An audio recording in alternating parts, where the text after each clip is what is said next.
Hidden in a secret location deep in the heart of Media City, you may find the fictional headquarters of Syntex Solutions, the company in Happystorm Theatre's Borderline Vultures. As potential employees of Syntex Solutions, I ask only two things of you. 1, be the best. And 2, do not, under any circumstances, reveal the location of this secret facility. Your actions and behaviours will be assessed and monitored at all times.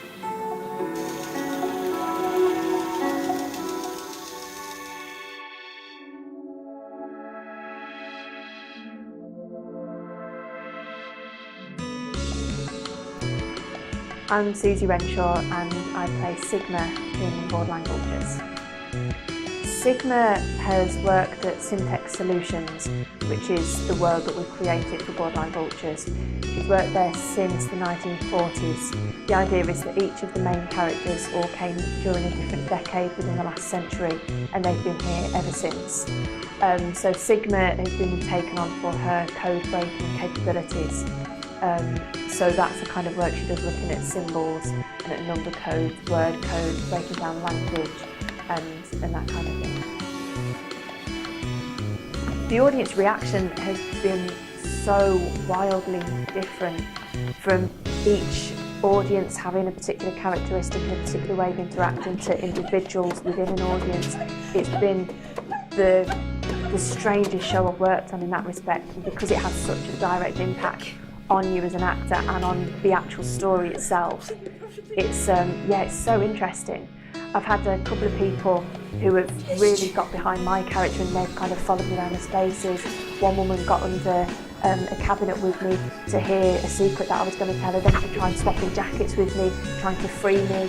Another woman ended up picking me up so that I could write a secret code on the top of a wall. It's just been so just poles apart, the different reactions. I've had some people that just go into a room and sit there, and they'll sit and wait in a room for 15 minutes for somebody to come and tell them what to do, because they won't know how to interact with things. They don't know where the boundaries are.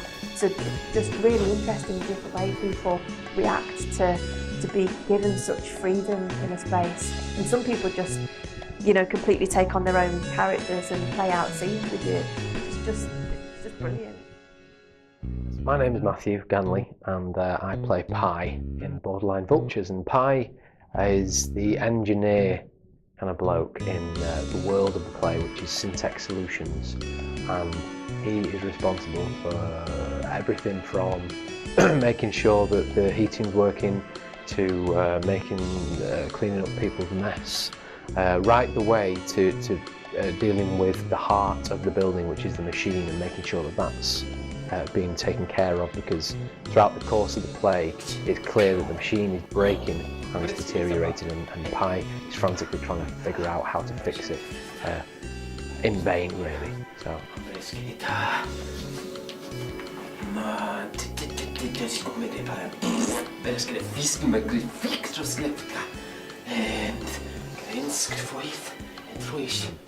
Because obviously there's no script, you have to use what's in your surroundings.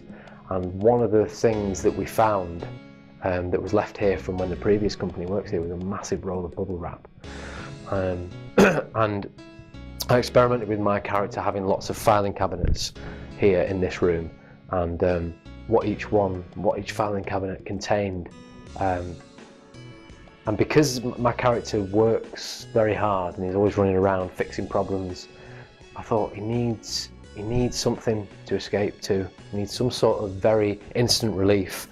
And I just looked at the bubble wrap and thought, yeah, that kind of makes sense, because it is that, when you feel that pop, it's quite nice. I thought that could be a nice little thing to look at and use. And then once I made that decision, I put it in my very bottom drawer of the filing cabinet to pull out when things got too hard. I share my little secret and my little pleasure. Generally with the audience members I feel I can trust, because I know they're not going to go blabbing to people. But it really, some people have reacted quite strange, because I have a real moment with it, and sometimes it can be borderline, like I'm almost aroused, which isn't how I ever intended to play it. But because of that, just that release of, Some people have been quite taken aback by how much I get into that bit. Okay, my name is Seda Yildiz and I play the character of Delta. Delta has given herself the role of becoming almost manager of the space. Almost think David Brent, middle management, doesn't really have the power but thinks that she does. She really enjoys that, and she likes ticking boxes, making sure everything is organised, and when things are out of order or misplaced, that annoys her. Çünkü ben burada Syntax Solutions'da size çok iyi bakacağım. No, it's not my first kind of promenade show that I've done before. I've done a few other projects like this before, but I haven't done a project whereby the audience are free roaming.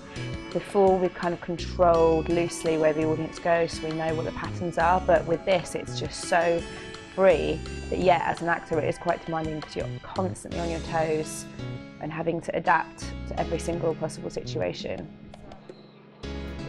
See, I mean, most of the time, audience understand that they will take orders from me and they kind of enjoy that because they're given a role to play. Whereas some other audience members, they come into it straight away understanding that I am a top dog. And because they've been given the goggles and the coat to put on, they feel they can almost subvert that. So they sit in my chair and they refuse to get up, or they demand that they're the boss. So that's really fun, that they feel the freedom to be able to subvert roles or to assume another character themselves. And if you look at this desk, it's a space that she's created because she feels she's got the power and she can abuse power almost, because she has got the title, and once you've got the title you can take a few liberties. And I think she enjoys that. It makes her feel a little bit more powerful. Okay, I am Ashley Gerlach, and I play Ro. Ro is a psychologist who came to this company in the 70s, and his story outside of this is very different to his story within this world. He basically obsesses over candidates' behaviour and how suitable they are for the company, bordering on a bit voyeuristic. So he sets up various different tests to test the various different candidates who come through the door, so he can see how they react in certain situations, and how they generally communicate with each other, how they act in certain. He's so focused on what this all is, he's not quite sure where he is within the world and what is going on, what the machine's doing, and why he's turning into whatever he's turning into. So he goes a bit loop for loop, and he goes a bit mad, and tries to keep it together, but not very well. Imagine a world where you can't understand the language. How would you communicate? Infused with visual beauty and gut-wrenching pathos, Borderline Vultures is a 360-degree adventure, putting you, the audience, at the heart of the action. Blending theatre, comedy, exploration and childhood magic, it playfully explores communication, drawing on the experiences of Salford's multi-ethnic communities to discover what we share when there is no common language. The idea behind the dance is that it's sort of like an exercise sort of routine, I suppose. So when the characters have to do the dance, it's like proving that they're fit to work. So they don't understand it as dance. For them, it's just this series of moves that they do to this soundtrack that the machine produces. But it just happens to be quite hilarious to watch. But for them, it's proving that they're still fit, and those that aren't fit will then get taken off the machine and then become the machine's food.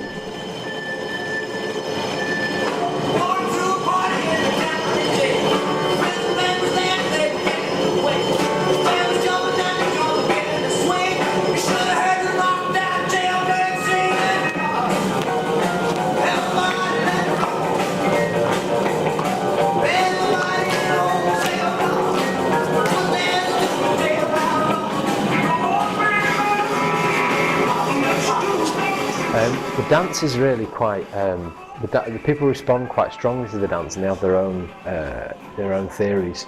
I think a lot of people see it as like it's us expelling some energy or doing it for fun. But the actual, the reason why we chose a dance was because we needed something to bring us all together. Some sort of point where each character is in the same space and the audience are allowed to just watch something, as opposed to feeling like they always have to come in and find something out or engage. That's really a challenge. Having said that, a lot of the audience members have got up and danced with us, which has been really quite funny.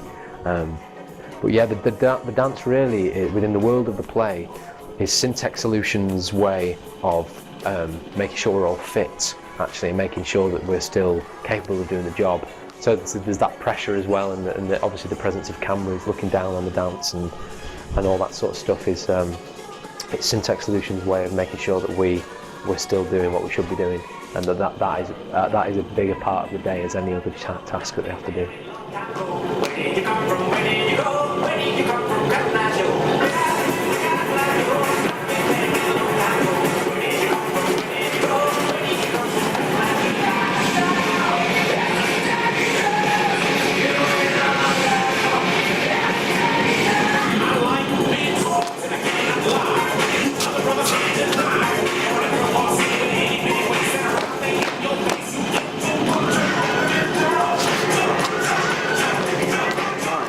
I do really enjoy doing the dance, actually. It's quite fun. Like, I used to hate it during rehearsals. I hated it. I'm a terrible dancer.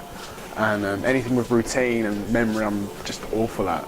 But it is quite fun, not only doing the dance on the night, but watching the audience's reaction. And sometimes when they get involved, it's great. That's a lot of fun seeing them just get up and try and do your moves. It's quite funny. And then when the machine comes down at the end, that's really cool, because it's kind of a big celebration. So it's pretty nice.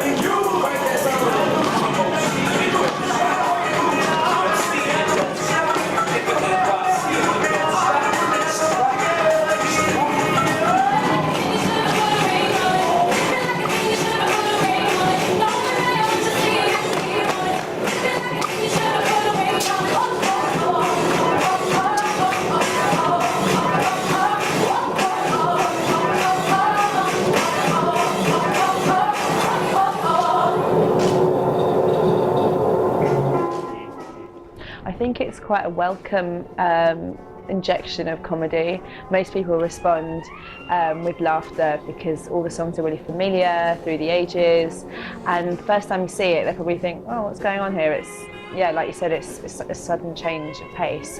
Then as the loops progress, you understand that it's just monotonous and robotic and automated, and that in itself I think is quite sinister. It's almost that comedy tragedy within that dance, yeah.